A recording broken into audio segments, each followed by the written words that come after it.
2021년 5월 2일 일요일, 이제 전반기 전도회까지 15일 남았습니다. 오늘도 함께 말씀을 나누고 기도하는 가운데 주님께서 우리에게 맡겨주신 사명이 있음을 기억하는 그 놀라운 은혜가 있기를 바랍니다. 오늘은 복음의 불씨를 가지고 흩어진 사람들이라는 제목으로 은혜를 나누겠습니다. 하나님의 말씀 사도행전 8장 1절의 말씀을 보겠습니다. 사울이 그의 죽임 당함을 마땅히 여기더라. 그날에 예루살렘에 있는 교회에 큰 핍박이 나서 사도 외에는 다 유대와 사마리아 모든 땅으로 흩어지니라.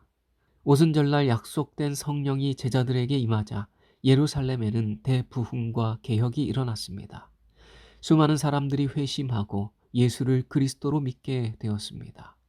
순식간에 유대 교회에서 개종한 무리들이 매우 많아지게 되자 사단은 개종한 그리스도인들을 핍박하기 시작했습니다.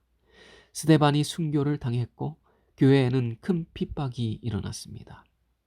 예루살렘 교회의 많은 성도들이 잡혀가서 감옥에 갇히고 또 죽임을 당하게 됩니다. 이러한 핍박으로 인해 예루살렘 교회의 성도들은 여러 지역으로 흩어지게 됩니다. 성경은 그들이 유대와 사마리아 모든 땅으로 흩어졌다고 기록하고 있습니다.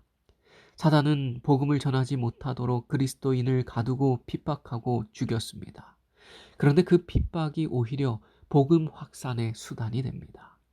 사도행전 8장 4절 말씀입니다. 그 흩어진 사람들이 두루 다니며 복음의 말씀을 전할세. 성경은 핍박을 피해 예루살렘을 떠난 그리스도인들이 흩어져서 조용히 숨어 지냈더라 라고 기록하고 있지 않았습니다. 핍박을 피해 온 유대와 사마리아 모든 땅으로 흩어진 그리스도인들은 두루 다니며 복음의 말씀을 전했습니다.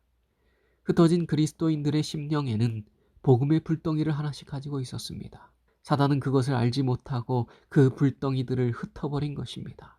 그러자 그 불덩이가 떨어지는 곳마다 새로운 복음의 불길이 타오르고 하나님의 교회가 이곳저곳에서 세워지기 시작합니다. 교회를 박해했더니 마치 핵분열이 일어난 것처럼 엄청난 파괴력을 행사하면서 세상으로 퍼져나간 것입니다. 그들이 만일 박해가 두렵고 죽음이 두렵고 감옥이 두려워서 흩어진 것이었다면 아마 조용히 숨어 지냈을 것입니다. 조용히 숨어 지내며 아무도 모르게 홀로 신앙을 유지하는 삶을 살았을 것입니다. 그러나 그들은 유대와 사마리아 온 땅으로 흩어져서 조용히 숨어 지낸 것이 아니라 예수가 그리스도라는 복음을 전하였습니다. 사도행전 1장 8절 말씀입니다. 오직 성령이 너희에게 임하시면 너희가 권능을 받고 예루살렘과 온 유대와 사마리아와 땅끝까지 이르러 내 증인이 되리라 하시니라. 오직 성령이 너희에게 임하시면, 그들에게 성령이 임하였기 때문에 그들은 온 땅으로 흩어졌습니다.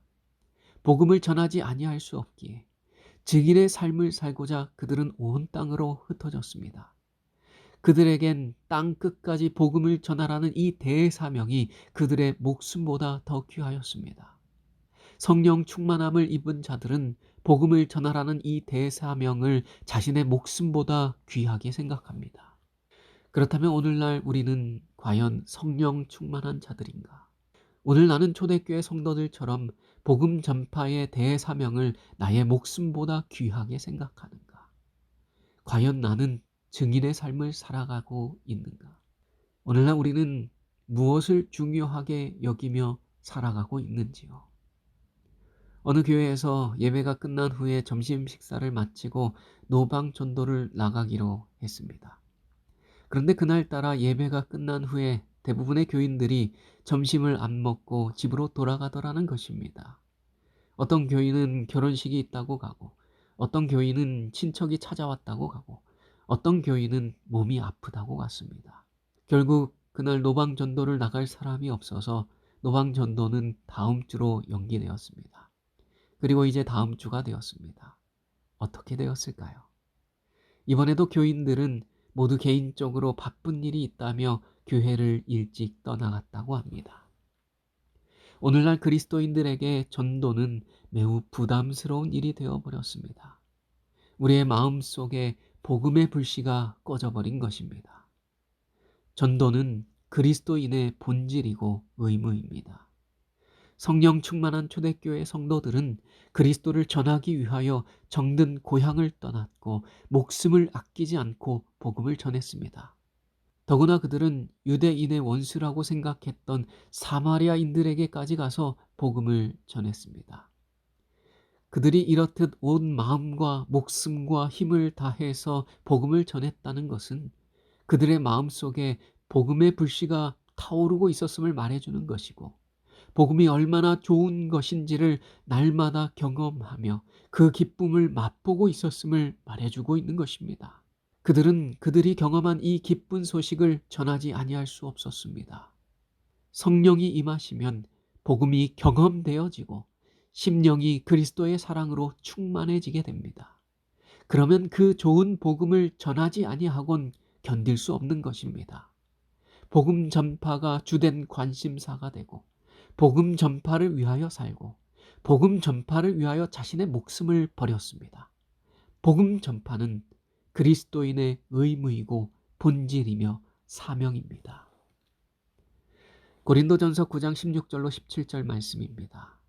내가 복음을 전할지라도 자랑할 것이 없음은 내가 부득불할 일임이라. 만일 복음을 전하지 아니하면 내게 화가 있을 것이로다. 내가 내 자의로 이것을 행하면 상을 얻으려니와 내가 자의로 아니한다 할지라도 나는 사명을 받았노라. 유럽 전역을 누비며 복음을 전하는 일에 그 모든 인생을 바쳤던 사도 바울은 말하길, 복음을 전하는 것은 자랑할 것이 아니라 내가 할 일이며 의무라고 했습니다. 만일 복음을 전하지 아니하면 그것으로 인해 내가 화를 당할 것이라고 했습니다.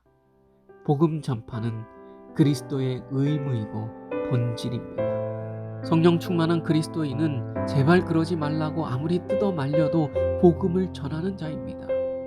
참 그리스도인이 당연히 해야 할 의무가 바로 복음을 전하는 일이기 때문입니다. 또한 17절에 사도 바울은 말하길, 나는 사명을 받았다고 고백했습니다. 복음 전파는 하나님께서 우리에게 주신 사명입니다. 여기에서 말하는 사명은 헬라어로 오이코노미안이라고 합니다. 이 말은 주인이 집안일을 그 믿을 만한 청지기에게 신임하여 맡길 때에 쓰는 말입니다. 복음을 전하는 일은 하나님께서 우리에게 맡기신 특별한 과업입니다. 하나님은 우리의 기쁨을 위하여 우리에게 복음 전파의 사명을 맡기셨습니다. 우리 송산 전원교회 모든 성도가 날마다 우리의 삶 속에 복음이 경험되어지고 날마다 우리의 심령에 그리스도의 사랑이 흘러넘쳐서 복음을 전하지 않고는 견딜 수 없는 성령 충만한 그리스도인이 되길 간절히 바라면서 오늘 말씀을 드리겠습니다. 기도의 시간입니다.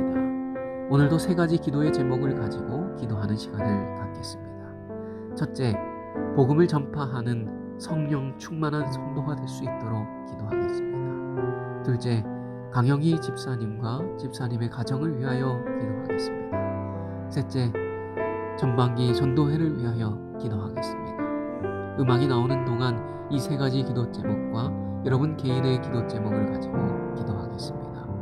하나님께서는 우리의 기도보다 더욱 응답하여 주실 것입니다.